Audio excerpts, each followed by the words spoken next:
Assalamualaikum warahmatullahi wabarakatuh. Halo semuanya, berjumpa lagi ya. Walaupun sekarang kondisi sedang hujan, tapi ya mudah-mudahan kita selalu tetap semangat, tetap termotivasi untuk belajar pada pertemuan kali ini ya. Tapi sebelum itu, alangkah baiknya kita menyanyikan dulu lagu kewajiban di saat hujan seperti ini ya. 3, 2, 1. Assalamualaikum warahmatullahi wabarakatuh. Halo semuanya.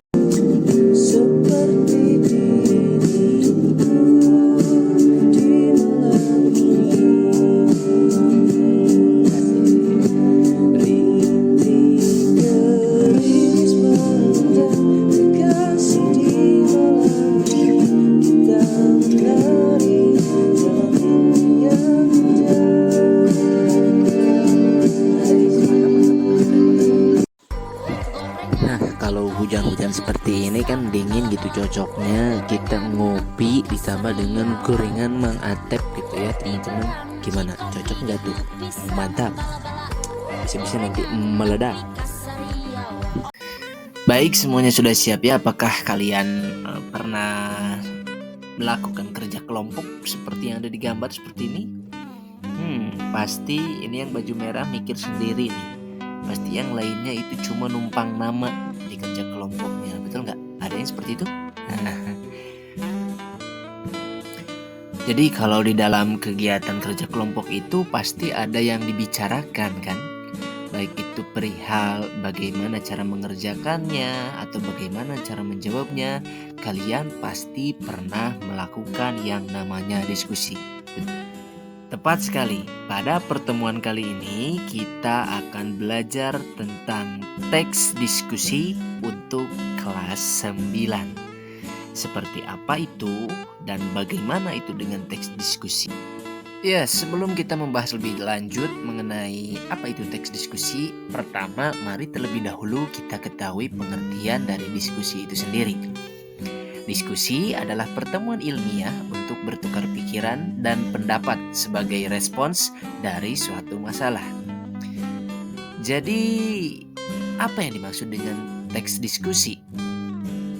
Nah, teks diskusi itu sendiri adalah media yang digunakan untuk mencatat hal-hal penting tentang suatu masalah dalam pertemuan ilmiah tersebut. Ya, adapun hal-hal yang terekam di dalamnya dapat berupa pendapat dari berbagai pihak yang muncul dalam diskusi, baik berupa persetujuan, seperti jenis teks lainnya yang kita pelajari di pelajaran bahasa Indonesia. Teks diskusi juga memiliki tujuan khusus. Tujuan teks diskusi adalah menyajikan pendapat, sudut pandang, atau perspektif yang berbeda terhadap suatu permasalahan. Jadi, pihak yang berdiskusi kemudian akan saling bertukar pikiran dan mendapat perspektif yang beragam. Selain itu, teks diskusi juga bertujuan sebagai media untuk menguji gagasan diri sendiri maupun menguji gagasan atau pendapat dari orang lain. Dengan terjadinya pertukaran gagasan, kita tentunya bisa mempelajari hal baru dari sudut pandang orang lain yang mungkin tidak terlihat oleh kita. Kemudian apa saja ya ciri-ciri dari teks diskusi itu? Ayo, mari kita bahas. Yang pertama, teks diskusi itu punya masalah loh, atau punya topik yang dibahas. Teks diskusi harus memiliki topik atau isu ataupun masalah yang dibahas untuk membantu menetapkan fokus dan arah diskusi, sehingga pembaca dapat memahami secara jelas mengenai hal yang dibahas. Nah, topik teks diskusi bisa berbagai macam. Contohnya dampak penggunaan gawai di sekolah atau penggunaan ponsel di sekolah, perkembangan teknologi, media sosial, atau topik-topik lain yang menarik, kontroversial, dan relevan untuk menarik perhatian pembaca. Yang kedua, terdapat argumen pro dan yang ketiga, memiliki. Berikutnya ada pertanyaan. Bagaimana struktur teks Bagaimana struktur teks diskusi? Salah lagi. Belepotan ya, tidak apa-apa. Bagaimana struktur teks diskusi itu?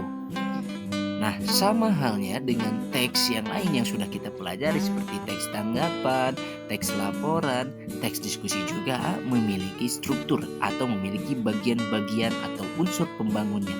Nah, apa saja itu? Ayo kita lihat lebih jelas. Jika digambarkan dalam sebuah bentuk diagram seperti ini, maka inilah tampilan gambar dari struktur atau unsur pembangun yang ada di dalam teks diskusi. Pertama, ada bagian pendahuluan atau isu. Isu itu masalah ya. Kedua, ada bagian isi atau rangkaian argumen. Nah, disinilah letak nanti untuk menuliskan argumen yang pro dan kontra. Yang ketiga adalah simpulan atau saran. Nah, untuk penjelasannya kita lanjut ke bagian berikutnya. Baik, di bagian pendahuluan atau isu. Isu adalah unsur dalam teks diskusi yang berisi gambaran atau fenomena permasalahan yang akan dibahas dalam kegiatan diskusi. Misalnya saja, dalam pertemuan ini permasalahan yang akan dibahas adalah tentang penggunaan ponsel di sekolah.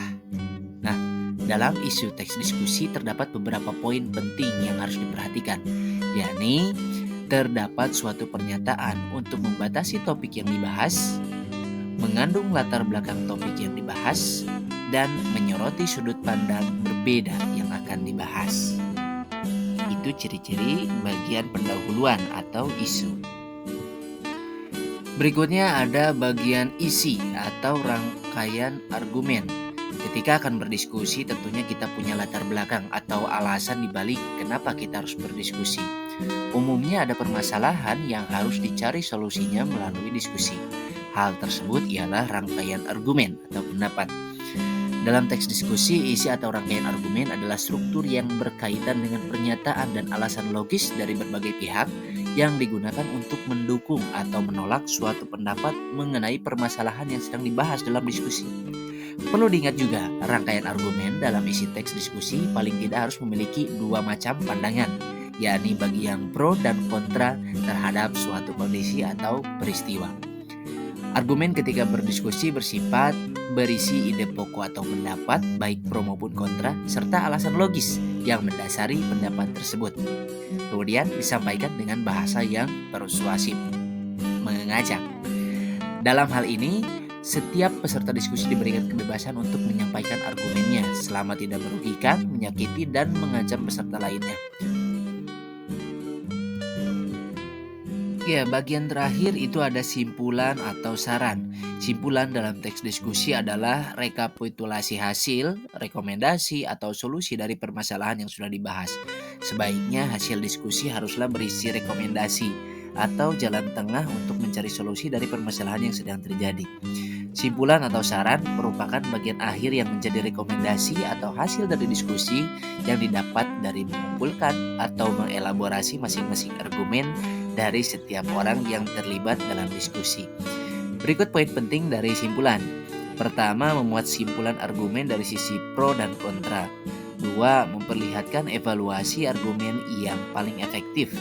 Yang ketiga, memuat rekomendasi atau jalan tengah yang tidak memihak terhadap persoalan yang dibahas. Mudah-mudahan ini bisa menjadi informasi yang bermanfaat dan menjadi hal yang penting untuk kalian nanti bekal ke depannya. Ya, terima kasih semuanya.